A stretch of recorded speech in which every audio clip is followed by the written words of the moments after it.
नमस्कार दोस्तों, आप सभी का स्वागत है आपके अपने यूट्यूब चैनल शार्प आईक्यू पे। चलिए आज हम लोग डीपीएसपी और अनुच्छेद 44 जो है और उससे जुड़े हुए डीपीएसपी से जितने इम्पोर्टेंट वो हैं उस पर हम लोग फोकस करके राज्य के नीति निर्देश सिद्धांत को अच्छे से समझ लेंगे, ताकि इससे कोई क्वेश्चन बने तो हम लोग छूटे ना एग्जाम में, क्योंकि डीपीएसपी बहुत इंपॉर्टेंट टॉपिक है और इससे क्वेश्चन आते रहते हैं। तो चलिए शुरू करते हैं। आज का पहला क्वेश्चन नहीं, थ्योरी हम पढ़ेंगे, क्वेश्चन बाद में कर लेंगे। राज्य के नीति निर्देशक सिद्धांत डीपीएसपी अनुच्छेद 44 आर्टिकल 44 ज़्यादा इंपॉर्टेंट है, इसलिए मैं पहले लिख दिया हूँ। देख लीजिए, पहले ये जान लीजिए डीपीएसपी है क्या और संविधान में इसका क्या स्थान है, ये जानना जरूरी है। वैसे आप लोगों ने पढ़ा होगा, लेकिन आज की क्लास करने के बाद इससे अगर कोई भी घुमा के क्वेश्चन पूछता है तो आप फंसेंगे नहीं। इसका मुख्य उद्देश्य देख लीजिए, इसका जो मुख्य उद्देश्य है वो भारत को एक कल्याणकारी राज्य वेलफेयर स्टेट बनाना है। अक्सर बात चलती रहती है वेलफेयर स्टेट, तो इसी में सारा लिखा है कि अगर इससे सारी चीज़ें करेगी गवर्नमेंट तो राज्य एक वेलफेयर स्टेट बन जाएगा। देख लीजिए, उसमें है आर्टिकल 44। आर्टिकल 44 से समान नागरिक संहिता यूसीसी, ये अक्सर चर्चा के विषय में रहता है और इसको लेटेस्ट जो जारी करने वाला है वो है उत्तराखंड राज्य, और गोवा में तो बहुत दिन से लगा है और यूसीसी लगना भी चाहिए, क्योंकि इसके लिए सबके लिए समान नागरिक संहिता, मतलब सबके लिए समान कानून बन जाता है। आगे देखिए क्या है ये, पूरा नाम है इसका directive principle of state policy, राज्य के नीति निर्देशक सिद्धांत। संविधान के कौन से भाग में है? ये भाग 4 में आर्टिकल 36 से 51 में है। भाग 4 आर्टिकल 36 से 51। ये कहाँ से लिया गया है? ये लिया गया है आयरलैंड से, पूछा जाता है, याद रखिएगा। आयरलैंड, नीति निर्देशक सिद्धांत आयरलैंड से। सरल शब्द में इस अर्थ अगर आप इसे जानने की कोशिश करें तो ये वह निर्देश या सलाह देते हैं, मतलब सरकार इसके लिए बाध्यकारी नहीं होती। निर्देश या सलाह देने मतलब कोई आपके बाध्यकारी नहीं है। सलाह है जो संविधान सरकार को देता है, मतलब संविधान में नीति सिद्धांत लिखा है तो वो सरकार को बताता है ताकि देश की नीतियां और जनता के हित में बने। जो भी राज्य नीति बनाए वो जनता के हित में रहे। जो भी स्टेट गवर्नमेंट नीति ला रही है, कोई भी बिल पास कर रही है, वो राज्य के हित में रहे। इसमें लिखा गया है कैसे क्या करना है। और सरकार, पहली बात ये इंपॉर्टेंट है, सरकार इसे मानने के लिए बाध्यकारी नहीं है। जो इसमें लिखा है अगर गवर्नमेंट ना करे तो आप कोर्ट नहीं जा सकते। ये बात आप लोग याद रखिएगा कि आप कोर्ट इसको लेके नहीं जा सकते हैं। आगे देखिए, एनसीईआरटी की बेस पे भी देख ले रहे हैं। एनसीईआरटी में एक एक लाइन, एक एक चीज़ें इंपॉर्टेंट रहती है, तो एनसीईआरटी का आप टॉपिक एक एक लाइन पढ़ेंगे। एनसीईआरटी कम लिखता है लेकिन वो ठीक चीज़ें लिखता है। देखिए पहले गैर नियोजित, जो मैंने बताया है इसको, यदि सरकार इन सिद्धांतों को लागू नहीं करती तो हम इसके खिलाफ अदालत नहीं जा सकते हैं। ये पॉइंट याद करिए। दूसरा है शासन का मूल अधिकार, कानूनी रूप से बाध्यकारी न होने के बावजूद ये देश के शासन के लिए मौलिक है, मतलब ये जरूरी है, फंडामेंटल है। ये जान लीजिए, शासन का मूल आधार है ये, इसी के हिसाब से शासन चलता है। राज्य का कर्तव्य, कानून बनाते समय इन सिद्धांतों का पालन करना सरकार की जिम्मेवारी है। सरकार को इन्हीं के हिसाब से कानून बनाना है जिसमें वेलफेयर स्टेट बन सके, क्योंकि एक अच्छा राज्य वेलफेयर स्टेट के बारे में राज्य के नीति निर्देशक सिद्धांत में लिखा गया है। आर्टिकल 44 भी इसी से लागू होता है, यूजीसी समान नागरिक संहिता। चलिए आगे देखते हैं।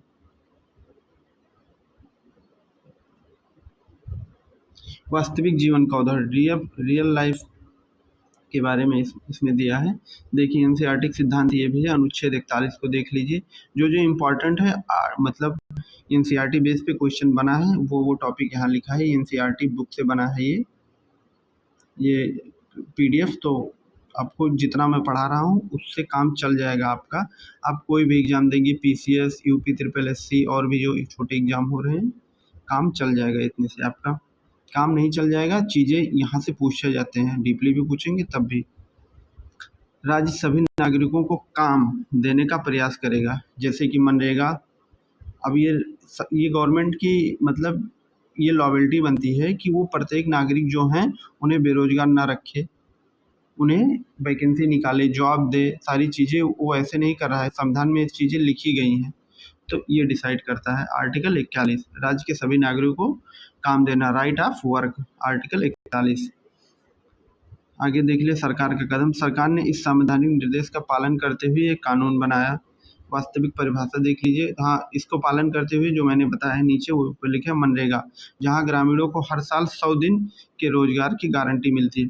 अब जैसे पहले था 100 दिन, लेकिन अब उसे बढ़ाकर कितना कर दिया गया है, 125 दिन शायद हो गया है, 125 दिन हो गया है, अभी लेटेस्ट चेंज हुआ है, तो जान लीजिएगा। इसमें पैसे भी बढ़े हैं, तो उसी का एक रूप है मनरेगा। अब इसका नाम भी बदल गया है मनरेगा का। तो आगे देखिए, अब इसे हम लोग अच्छे से समझ ले रहे हैं, जितना हमने अब तक बताया उसे डीपली देखिए। अगर सरकार इन्हें लागू ना करे तो हम कोर्ट क्यों नहीं जा सकते हैं, फिर इसका क्या फ़ायदा, ये मतलब क्वेश्चन बनता है, आप लोगों के दिमाग में आया होगा, तो उसका आंसर लिखा है। क्योंकि आज़ादी के वक्त देश के पास इतने पैसे संसाधन नहीं थे कि वह सबको तुरंत सारी सुविधाएं उपलब्ध करा दे, तो ये बना था। अच्छा, तो फिर इसमें एक क्वेश्चन आप और कर सकते हैं, अच्छा तो क्या सरकार अपनी मर्जी से काम करेगी? अब उसका अभी आंसर देख लीजिए, सबके मन में क्वेश्चन बनता है।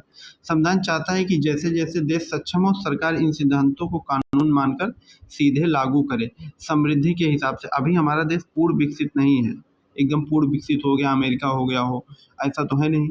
तो अगर सारी चीज़ें, तो अगर मानना भी पड़ जाए, कोर्ट जाना पड़े, तब तो इंसान कोर्ट पहुंच जाएगा। इससे न्यायपालिका और कार्यपालिका काम ही रुक जाएगा। हमेशा आप कोर्ट जाते रहेंगे, कार्यपालिका कोई काम ही नहीं कर पाएगी। लेकिन हाँ, जितना सक्षम है उतना भी गवर्नमेंट नहीं कर रही है, तो ये गलत है। लेकिन जितना उसके पास लॉयबिलिटी बनती है, जितना उसके पास पैसे हैं, संसाधन हैं, उनका पूरा उपयोग करना चाहिए, ये बता रहा है कि इस हिसाब से चीज़ें हों, इसका ये मतलब है। आगे देखिए,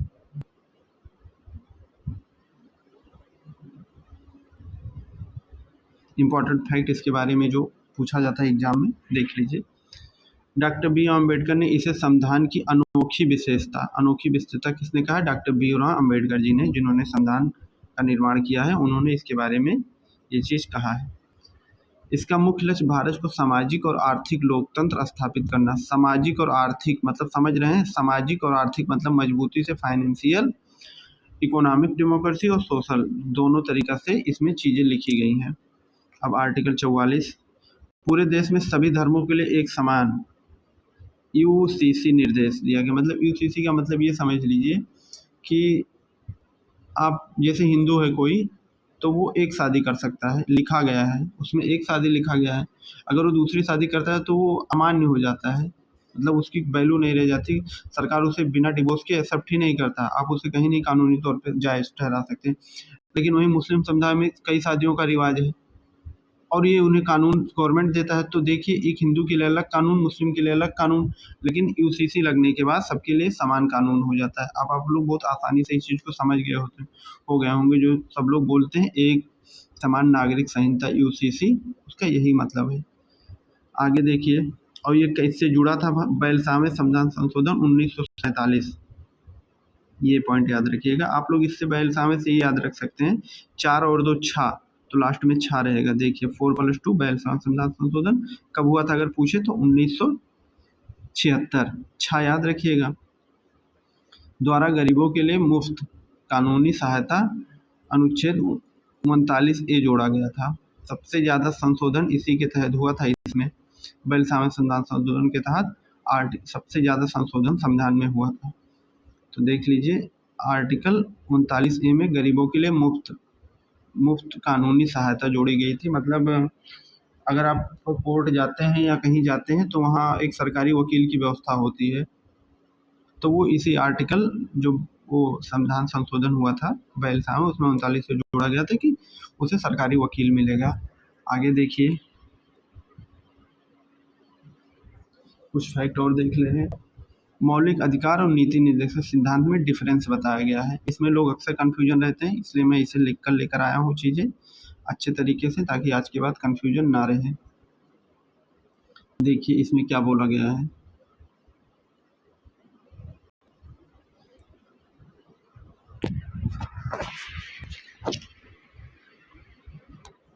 मौलिक अधिकार का जो न्यायोचित मतलब आप अगर आपके मौलिक अधिकार का हनन हो रहा है तो आप सीधे हाई कोर्ट जा सकते हैं, सुप्रीम कोर्ट जा सकते हैं, यहाँ तक कि सुप्रीम कोर्ट डायरेक्ट जा सकते हैं।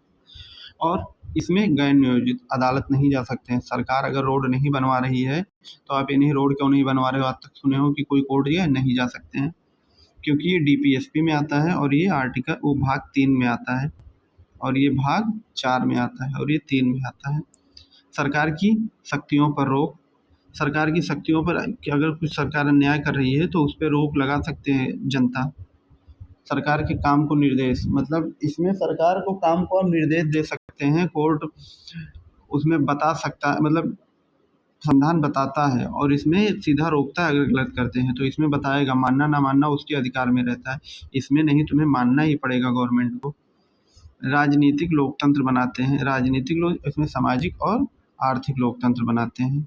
देख इसमें राजनीतिक और इसमें सामाजिक और आर्थिक, सोशल और इकोनॉमिक्स। आगे देखिए, इस दोनों में आप लोग फ़र्क समझ गए होंगे। मौलिक अधिकार के लिए आप कोर्ट जा सकते हैं और नीति निर्देश के लिए कोर्ट नहीं जा सकते हैं। आगे देखते हैं हम लोग,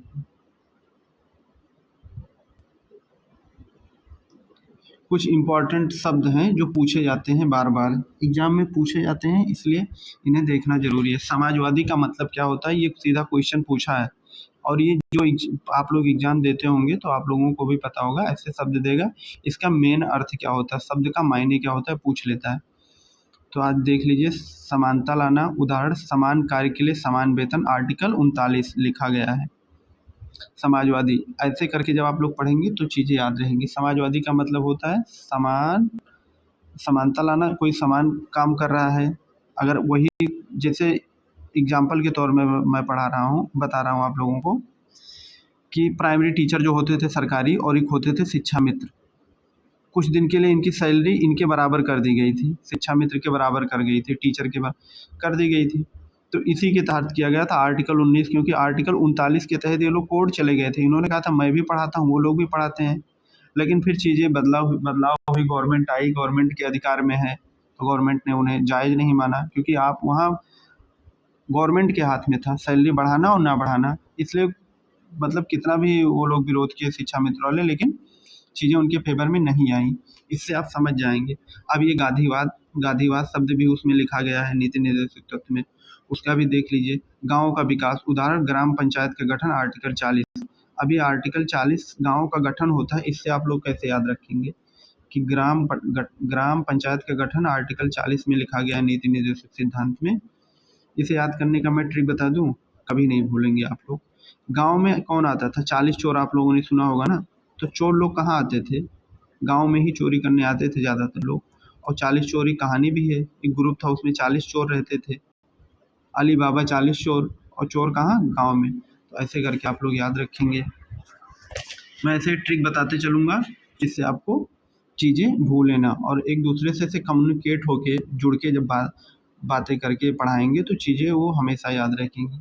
और गांधी जी ने तो कहा था कि भारत गाँवों का देश है, तो जहाँ गांधीवाद लिखे और गाँव का विकास, ग्राम पंचायत का गठन दिख जाए, अर्थ अगर पूछ ले, सही कर दीजिएगा। रेयर ऑफ द रेयर बंदा ये सही करेगा, जो ये क्लास देखा रहेगा वही सही कर पाएगा।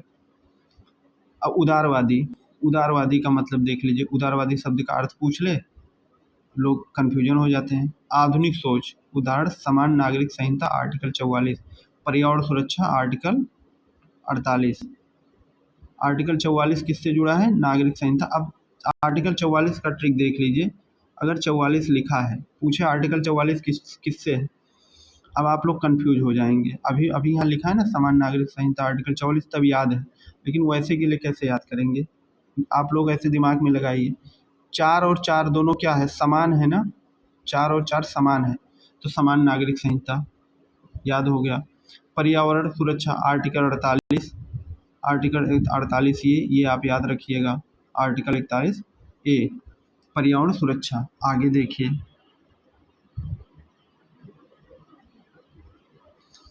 अब यहाँ से हम लोगों ने जितना पढ़ा है उसका प्रैक्टिस सेट कर ले रहे हैं। डेली हर सब्जेक्ट का ऐसे ही पीडीएफ, हर टॉपिक का, मतलब हम लोग ज़्यादा टाइम नहीं लिया करेंगे, 15 मिनट में चीज़ें क्लियर करके क्वेश्चन आंसर करा देंगे। चीज़ें एकदम क्लियर आपके सामने, कोई क्वेश्चन पूछे फंसेगा नहीं। पहला क्वेश्चन है, डीपीएसपी संविधान के किस भाग में दिया गया है, भाग 4। ऊपर हम लोगों ने पढ़ा है भाग 4 में। 4 अक्षर है, 1 2 3 4, और ये भाग 4 में, ऐसे याद रखिए। समान नागरिक संहिता यूसीसी का वर्णन किस अनुच्छेद में है? और यूसीसी समान से आप लोग क्या बिठा रहे हैं? 44 समान है ना, 4 इसमें समान अक्षर दिख रहा है, तो समान नागरिक संहिता अनुच्छेद 44। प्रश्न 3, नीति निर्देशक सिद्धांत किस देश के संविधान से लिया गया है? तो ये सबसे अलग देश ऐसे सोच लीजिएगा कि नीति निर्देशक सिद्धांत सबसे अलग देश से, आयरलैंड।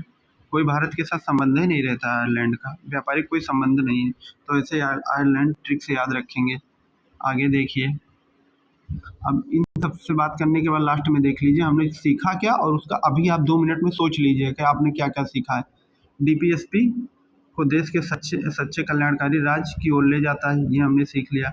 ये अदालत से लागू नहीं होते, ये इंपॉर्टेंट फैक्ट है, पूछ लेगा किस भाग को आप अदालत में नहीं लेकर जा सकते हैं। भाग 4, लेकिन देश के सुशासन के लिए बेहद जरूरी है। सरकार नीतियाँ बनाते समय हमेशा इन सिद्धांतों को मार्गदर्शन यानी गाइड के तौर पर मानती है, मतलब मेंटर बोलते हैं उसको, जैसे महेंद्र सिंह धोनी बने थे मेंटर संविधान उसमें, क्रिकेट उसमें, वर्ल्ड कप में। चलिए, अगर आप लोगों को थोड़ा सा भी ये अच्छा लगा हो मेरा मेहनत, तो सब्सक्राइब कर लीजिए भाई, मेरे सब्सक्राइबर नहीं बढ़ रहे हैं। पता नहीं आप लोगों के पास व्यू पहुंच रहा है कि नहीं, कि क्या दिक्कत है, लेकिन सब्सक्राइबर नहीं बढ़ रहे हैं, ना कमेंट हो रहे हैं। कमेंट कर दीजिए, शेयर कर दीजिए, सब्सक्राइब कर लीजिए प्लीज़ भाई, बढ़ नहीं रहे हैं और मैं काफ़ी मेहनत कर रहा हूँ। तो मन करे अच्छा लगे क्लास तो कर दीजिए, बाकी थैंक्स।